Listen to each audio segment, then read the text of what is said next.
ऐसे बहुत से लोग मेरे पास आते हैं जो कहते हैं कि हम ऑफिस में हैप्पी नहीं हैं, जॉयफुल नहीं हैं, प्रॉब्लम लगती है अगर कोई कुछ सवाल पूछ ले या कह दे या कोई मीटिंग अटेंड करनी हो तो 5 मिनट में ही हम रेस्टलेस हो जाते हैं। बहुत घबराहट होती है कि क्या बोल रहा है, अब उठो चलो यहाँ से, ये सब पता है।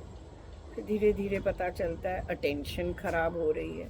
फिर धीरे धीरे पता चलता है अच्छा इसने ये बोला था मैंने सुना ही नहीं, कैसे मेरा मिस हो गया, मैं तो यहीं बैठा हूँ। लेकिन आप शारीरिक रूप से यहीं बैठे हैं मीटिंग में, लेकिन मानसिक रूप से आप कहीं और हैं। कहाँ हैं ये मैं नहीं कह सकती, लेकिन डेफिनेटली यहाँ तो नहीं है जहाँ मीटिंग हो रही है। और टिके भी नहीं हुए कि कहीं और किसी जगह टिक जाए। भाई किसी चीज़ की फिक्र है वही सोची जा रहे हैं, या कोई शादी है वो सोच रहे हैं, या कोई लव अफेयर है वो सोच रहे हैं, या कहीं किसी को कुछ उधार देना है या उधार किसी से कुछ लेना है, कैसे जाएगा आएगा, वहाँ प्री ऑक्यूपाइड है। वहाँ भी नहीं है, केवल रेस्टलेस हैं, बेचैन हैं, मन कहीं टिक नहीं रहा। ये नौबत क्या आज की है? ठंडे दिल से बताना। तो बहुत लोग मुझे कहते हैं नहीं आज की तो नहीं है डॉक्टर साहब, मैंने कभी ध्यान नहीं दिया। लेकिन हाँ, अब आप बचपन के बारे में पूछ रही हैं तो मैं जानता हूँ कि मैं क्लास में टिक के नहीं बैठता था। मैं कई बार क्लास से बाहर भाग जाता था, कई बार क्लास में टीचर ना हो तो मैं ऊपर नीचे बाकी बच्चों को तंग करता रहता था। इसको शायद, मैं पक्का तो नहीं कह सकती, पर लक्षण ऐसे लगते हैं कि अटेंशन डेफिसिट था, आप रेस्टलेस थे, या आप हाइपर एक्टिव थे, किसी ने समझा नहीं, आपका टेस्ट नहीं कराया तो टिक के एक जगह बैठते नहीं थे। स्कूल के लॉन्स में से भी कहीं गायब हो जाते थे, इधर उधर बाग से माली पकड़ के लाता था, चौकीदार पकड़ के लाता था। और फिर आप कई बार घर में भी कहते थे आज स्कूल नहीं जाना, बस आज स्कूल नहीं जाना, नहीं बस बहुत हो गया, बहुत दिन लगातार गए हो, बस आज छुट्टी करूँगा, मैं नहीं जाऊँगा आज स्कूल, मैं पढ़ूँगा भी नहीं, मैं घर में भी नहीं पढ़ूँगा।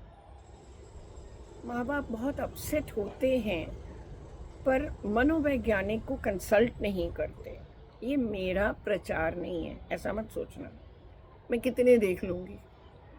लेकिन ये सोचो कि जिसका मोह नहीं है बच्चे के साथ, वो आपको एक राइट दिशा बताएगा कि बच्चे के साथ क्या हो रहा है। क्लास में टीचर्स को डांटना आता है, लेबल करना आता है, बैड चाइल्ड, रेस्टलेस चाइल्ड, लेकिन साइंटिफिकली वो रेस्टलेस है और क्यों है, क्या चाहता है, कैसे टिक नहीं रहा, ब्रेन में कोई इश्यू है। तो ये सुनते ही माँ बाप कहते हैं हाय हाय डॉक्टर ब्रूटा ऐसे मत बोलो, ब्रेन तो ठीक है, इतना स्मार्ट है, इतनी अच्छी बातें करता है, इतना ग्रास्प इसका अच्छा है। मैं कहती हूँ फिर आप आए क्यों मेरे पास?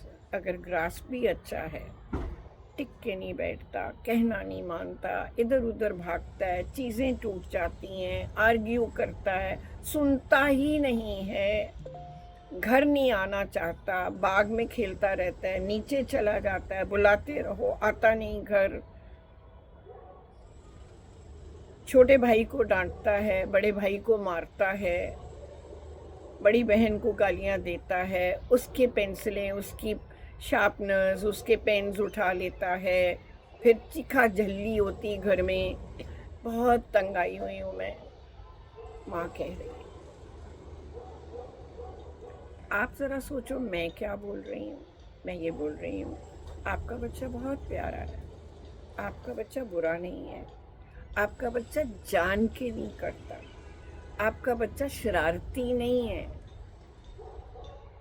आपके बच्चे की ब्रेन एक्टिविटी फास्ट है, तेज है, एक थॉट से दूसरे थॉट, एक विचार से दूसरे विचार से भागता कूदता, उसकी अटेंशन टिकती नहीं है।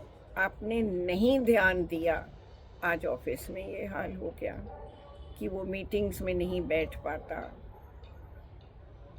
अब आपको मैं बात बताऊं, एक मैनेजिंग डायरेक्टर किसी कंपनी का मीटिंग में बैठा हुआ है, कोई और बोल रहा है, वो सुन रहा है, दांत खाई जा रहा, खाई जा रहा, खाई जा रहा, अपने नाखून खाई जा रहा, खाई जा रहा, खाई जा रहा। मैनेजिंग डायरेक्टर टांगे हिलाई जा रहा है, हिलाई जा रहा है, हिलाई जा रहा है, ऐसे जैसे टेबल हिल रहा है, जैसे भूचाल आ रहा है। मैनरिज्म्स, क्योंकि माता पिता ने कहा पागल थोड़े ही है, मनोवैज्ञानिक को क्यों दिखाना। फिर बोल रही हूं, प्रचार नहीं है, समझा रही हूं, कुछ करो, किसी की सलाह लो, आप ही फायदे में रहोगे। मुझे इतनी लंबी बात मत सुनाया करो। एक फादर कहते हैं अपने बच्चे को, फिर पापा ये हुआ और वो रेस्टलेस है, फिर पापा ये हुआ, अच्छा पापा ये हुआ, अब पापा फिर मैं वहां भाग गया, पापा फिर ये हुआ, पापा आप सुन रहे हो ना मैं क्या कह रहा हूं, ओहो। एंड पापा सेज जस्ट शट अप, मैं इतनी लंबी बात नहीं सुन सकता। Papa may have been like that जब वो छोटे थे। उनका ज़माना निकल गया, जो वो अब ऑफिस में भुगत रहे हैं, छोड़ दो उस बात को। लेकिन आप एजुकेटेड हैं, नए ज़माने के हैं, अंडरस्टैंड करते हैं कि ये बिहेवियर भी ठीक हो सकता है, नहीं तो बढ़ जाएगा, तो आगे बड़ा होके क्या करेगा। उसको बोलेंगे तू बड़ा होके क्या करेगा, अरे वो क्या जवाब देगा आपको। अभी से तू ऐसा है, तू बड़े होके कितना हाजिर जवाब होगा, तेरी बीवी तो रोएगी। उसको क्यों सुना रहे हो, उसको समझ है, class 3, class 4, class 5, class 8, whatever. Solution तो आपने ढूंढना है ना, वो थोड़ी ढूंढेगा। सो आज देखिए, हर चीज़ हम क्यों कहते हैं कि एवरेज में ठीक लगती है, नॉर्मल लगती है, लेकिन जब नॉर्मल से ऊपर हरकत होती है, हरारत होती है, तो कहते हैं यार क्या हो रहा है इसको। मेरा भी ध्यान नहीं लगाने देता, बीच बीच में छेड़ता है मुझे। अब बताओ गलत कह रही हूँ? ठंडे दिल से सोचना, गलत कह रही हूँ क्या? कहती हैं इसका कसूर नहीं है, अब आप बोल रहे हो ना, तो मुझे लगता है ये बाप पे गया है, या ये चाचू पे गया है, या ये दादी पे गया है। जहाँ जहाँ आपको दुख हो रहा है, वही रिश्ते आप सिमिलैरिटी ढूंढ रही हैं। हो सकता है, it can be genetic, I am not saying कि ये जेनेटिक नहीं हो सकता, लेकिन सोचो करना क्या है। किसी को लेबल लगाई जाओगे, लेकिन कोई हल नहीं ढूंढोगे, ये तो अच्छी बात नहीं है। आप नहीं हेल्प करोगे अपने बच्चे को तो कौन करेगा? Not the school. स्कूल तो आपको रिकमेंड कर सकता है, स्कूल आपको पॉइंट आउट कर सकता है। उस वक्त आपको गुस्सा आता है कि मेरे बच्चे की निंदा करते हैं, मैं पेरेंट टीचर्स मीटिंग में नहीं जाऊंगी। घूम घूम के वही बात सामने आ जाती है, ये क्लास से बाहर निकल जाता है, ये सिक रूम में जाके बैठ जाता है, या मेरे को फ़ोन आ जाता है इसको आके ले जाओ, हम नहीं संभाल सकते। या बच्चे कंप्लेन करते हैं आंटी ये तंग करता है, आंटी ये तंग करता है। तंग हम हो रहे हैं, तंग वो भी हो रहा है, उसका भी दिल करता है कि शांति से बैठे जैसे आप लोग बैठे हुए हैं।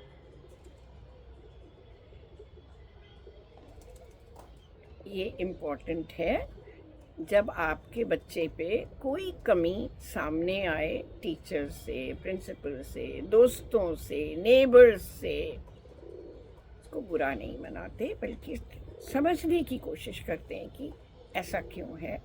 सारे टेस्ट कराइए और पता लगाइए कि क्या है, और फिर इसका एक मनोवैज्ञानिक टेस्ट होना चाहिए जहाँ पे इसको पागल नहीं करार किया जाएगा, इसको रूल आउट किया जाएगा for ADHD, attention deficit hyper activity disorder.